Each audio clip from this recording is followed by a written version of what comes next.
Beleza, minha gente. Vamos lá para a gravação de mais uma questão da prova do Enem 2009. É uma questão que tem um enunciado grande, muito grande, né? E fala aí toda a história de como é que funciona o radar Doppler, tá? Lembrar que a gente teve ainda essa prova de 2009, foi a prova cancelada, mas que nós já tivemos depois desse ano de 2009 várias questões no Enem a falar sobre efeito Doppler, sempre muito teóricas. Essa foi praticamente a única questão onde eu tinha que fazer conta. Aliás, na prova de 2009, essa foi uma das poucas questões assim que tinha uma conta, alguma coisa para fazer. Mas, sinceramente, pessoal, a maior parte dessa questão é interpretar o enunciado, colher as informações aqui e, a partir dessas informações, fazer a resposta. Tá bem? Então, vamos lá. Os radares comuns transmitem microondas que refletem na água, gelo e outras partículas na atmosfera. Podem, assim, indicar apenas o tamanho e a distância das partículas, tais como gotas de chuva. Já o radar Doppler, além disso, além de fazer o tamanho, além de fazer a distância, é capaz de registrar a velocidade e a direção na qual as partículas se movimentam, fornecendo um quadro de fluxo de ventos em diferentes elevações. Então, no radar Doppler, eu consigo saber se tem uma nuvem se aproximando, se tem uma nuvem se afastando, qual a velocidade que ela se aproxima, qual a velocidade com que ela se afasta. Consigo saber se essa nuvem é muito densa, se é menos densa, se essa nuvem está longe, se essa nuvem está perto. Todas essas informações.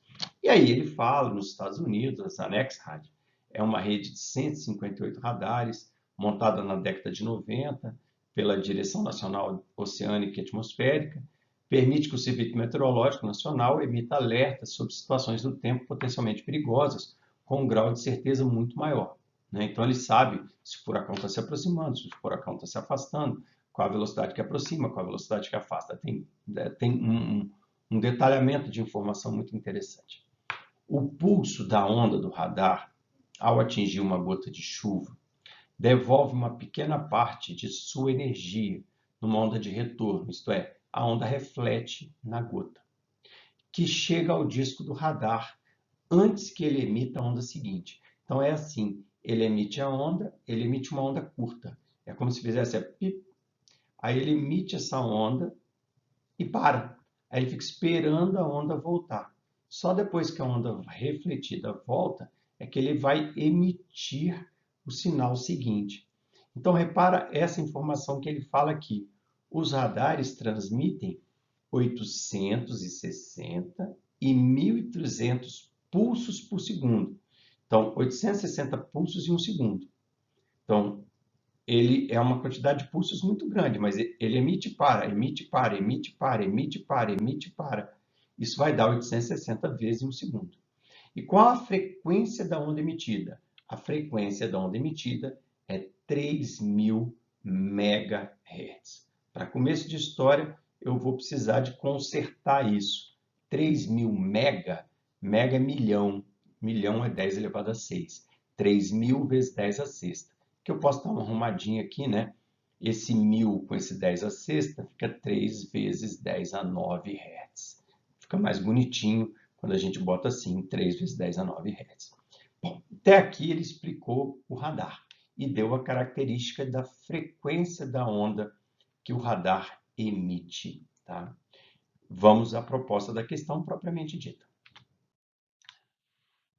Então ele fala assim, no radar Doppler, a diferença entre as frequências emitidas e recebidas pelo radar é dada pela equação ΔF. Então, ΔF é a diferença entre a frequência emitida e a recebida.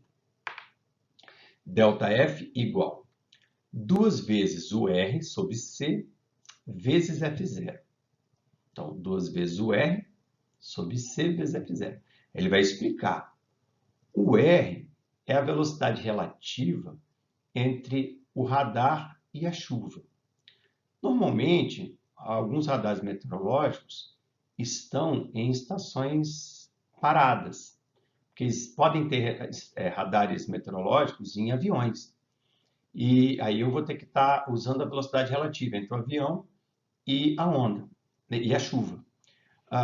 Já se o radar estiver numa estação em terra, o R passa a ser a velocidade das nuvens. Então, onde o R é a velocidade relativa entre a fonte e o receptor, o radar joga a onda e espera a onda voltar. Ele está falando da velocidade relativa entre o radar e a chuva. Só que se o radar está parado, a velocidade relativa é a própria velocidade da chuva, tá? A velocidade das nuvens, vamos falar assim. C igual a 3 vezes 10 oitava metros por segundo, é a velocidade da onda eletromagnética no ar. E F0 é a frequência emitida pela fonte. Qual é a velocidade em km por hora de uma chuva, para a qual se registra no radar Doppler uma diferença de 300 Hz? Então, repara, pessoal, que ele deu essa fórmula, ele explicou o que é cada pedaço dessa fórmula, tá? Onde o R é a velocidade relativa entre a fonte e o receptor, entre o radar e as nuvens. Só que se o radar estiver parado, a velocidade relativa é a própria velocidade das nuvens. Aí quando ele pergunta qual é a velocidade em km por hora da chuva, ele está perguntando exatamente qual é o UR, sabendo que a diferença de frequência foi de 300 Hz. Então, qual é o valor de UR em km por hora, sabendo que esse ΔF entre a onda que foi e que voltou foi de 300 Hz. Repara, pessoal, que eu tenho um problema sério aqui que pegou muita gente, tá? Apesar de ser uma prova do Enem, o pessoal acha que não tem aquelas pegadinhas, mas repara que tudo aqui está no sistema internacional. O que não estava eu coloquei. 3.000 MB ficou 3 vezes 10 a 9 Hz. Então, sistema internacional, aqui o C, 3 vezes 10 oitava, também sistema internacional, né? E ele quer velocidade em km por hora. Então, repara que depois que eu fizer as contas, eu vou ter que passar de metros por segundo para quilômetro por hora, tá?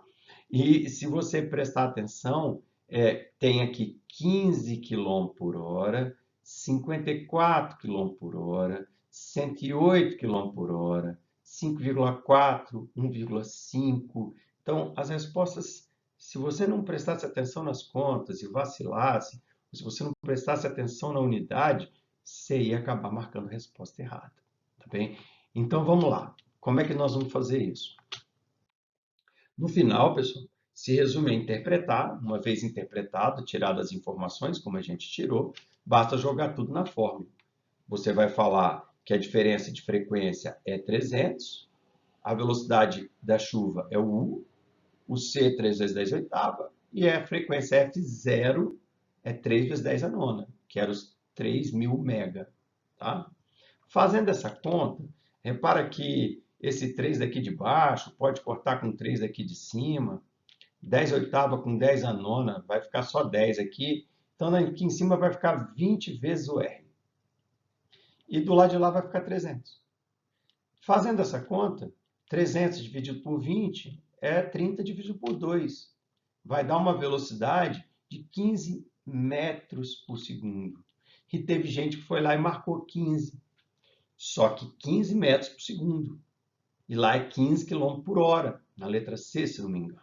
Tá bem? Então, o que eu tinha que fazer? Eu tinha que multiplicar isso aqui por 3,6. Ao multiplicar por 3,6, eu vou achar os 54 km por hora, tá bem? E aí, eu vou marcar a letra D, que é a alternativa correta. Beleza, minha gente? Então, era uma questão de interpretação das informações, onde não tinha que saber a fórmula, era ler o que estava lá, interpretar e jogar aqui. Só que você tinha que tomar muita atenção nas unidades. Beleza? Então, valeu e até a próxima questão. Tchau, tchau.